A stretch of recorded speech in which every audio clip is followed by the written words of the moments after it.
WXCO 98.9, Wausau's real news and great conversation. Here's your Daily News Roundup. For WXCO News, I'm Isabella Nieto. A northern Wisconsin tribe is addressing growing concerns over immigration enforcement and tribal sovereignty. Maddie Schaefer reports. The Bad River Band of Lake Superior, Chippewa held a community forum Monday night after recent reports of immigration and customs enforcement activity on the reservation. According to the Wisconsin Examiner, tribal leaders have raised alarms after reports that Native Americans were picked up or questioned by ICE during enforcement operations in the Twin Cities. Tribal chairwoman Liz Arbuckle spoke about the stress the community is facing. It's unnerving. We've seen Native people picked up in Minneapolis.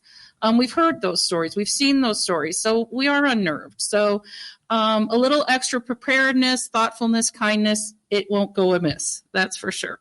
Leaders urged members to carry tribal enrollment ID along with a photo ID. Arbuckle says that tribal IDs are free for enrolled Bad River members and can be updated if needed. Other tribes may also offer similar services. They also highlighted statewide resources such as the Native American Rights Fund, the ACLU of Wisconsin, and Legal Action Wisconsin, which can help tribal members understand their rights and create personal safety plans. State Representative Angela Stroud of the 73rd Assembly District spoke about ICE activity across the region. It's targeting urban areas, but it's not limited to urban areas. Rural areas are also being affected. And so it's not that we know they're going to come, but we need to be prepared because it's happening throughout our region, even if it's focused on Minnesota right now. Several tribes, including Bad River, Lakota, Oneida, and Ho-Chunk, are notifying members that agents cannot enter a home without a judicially signed warrant. Wisconsin tribes are issuing guidance on documenting encounters, accessing legal help, and creating personal safety plans.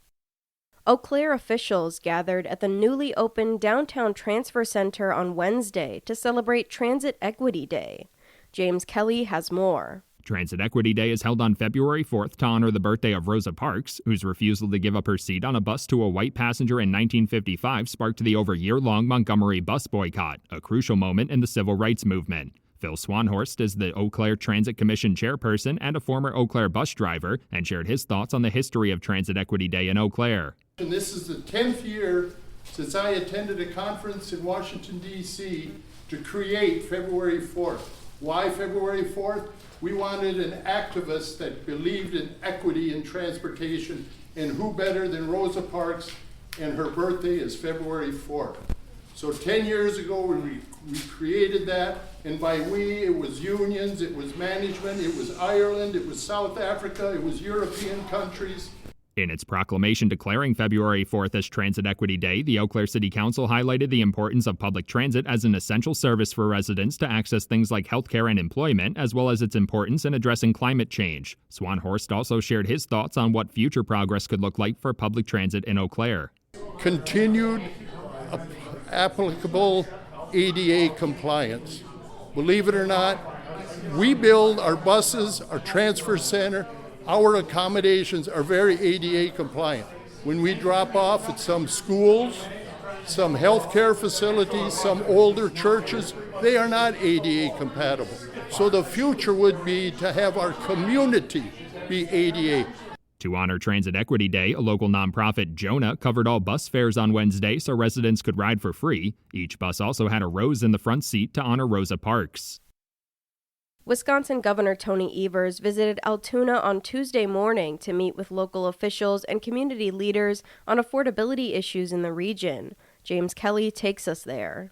The roundtable at the Altoona City Hall covered a wide range of topics, most notably the state of affordable housing and the increased costs for health care and child care. Following the discussion, Governor Evers said he'd like to use part of the state's budget surplus to increase funding for local governments and schools to prevent even more property tax increases. Can the state play a role? Absolutely. We've got a bit of a surplus, and we're hoping to be able to increase funding for our municipalities and our counties and our schools so that property taxes can go down instead of up, or at least stay the same, and I think people would be in a much better place.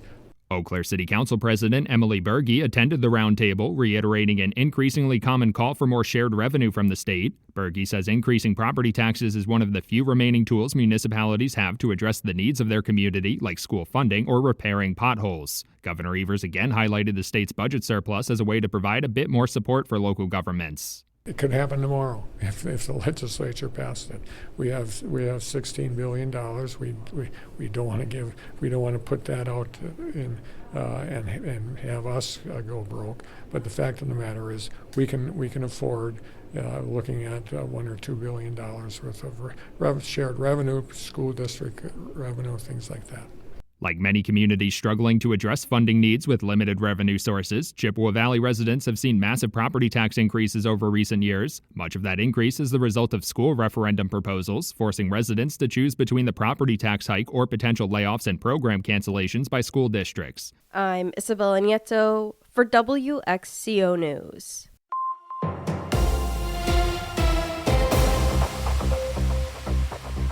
With Civic Media News, I'm Terry Miller. Wisconsin employers could soon see some relief from worker shortages. Yesterday in Milwaukee, Governor Tony Evers signed a bipartisan bill letting DACA recipients apply for job licenses. The new law opens doors for dreamers to work in high-need fields like nursing, teaching, and skilled trades, if they meet all state requirements.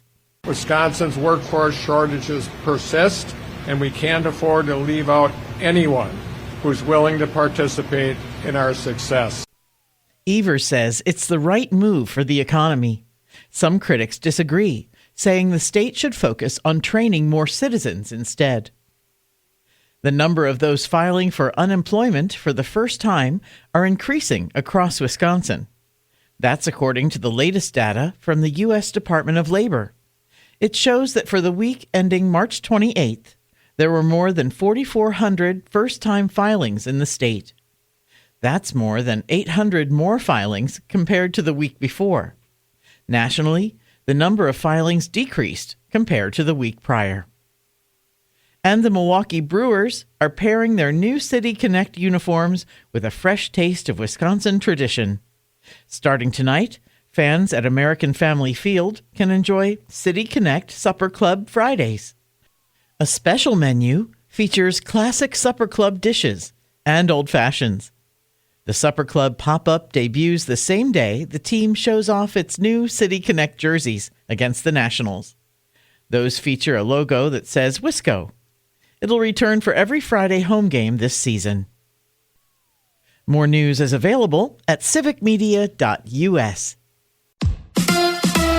It's the Bucks and the Nets. Hi, I'm Mike Clemens with Sports NBA. The Bucks host the Brooklyn Nets tonight in the final home game of the season. Bucks GM John Horst says his relationship with Giannis Antetokounmpo is not strained, but acknowledges there could be changes in the offseason. Giannis ruled out for tonight's game. Baseball. The Brewers opening a 3-game series at AmFam Field against the Nationals. The Crew coming off their first series loss of the season after being shut out by the Red Sox 5-0 on Wednesday. Pitcher Shane Drohan charged with the loss in his Major League debut. Pat Murphy. It's a learning experience. I've been out there. I got through it.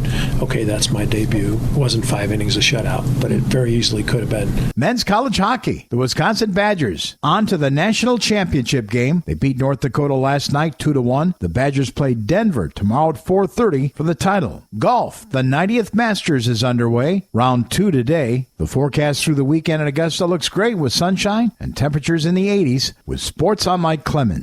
It is going to be partly cloudy with a high right around 51 this afternoon. Tonight, mostly clear with a low in the upper 20s to near 30. Tomorrow, sunny early, chance of scattered showers, maybe a thunder shower in the afternoon with a high in the mid to upper 50s.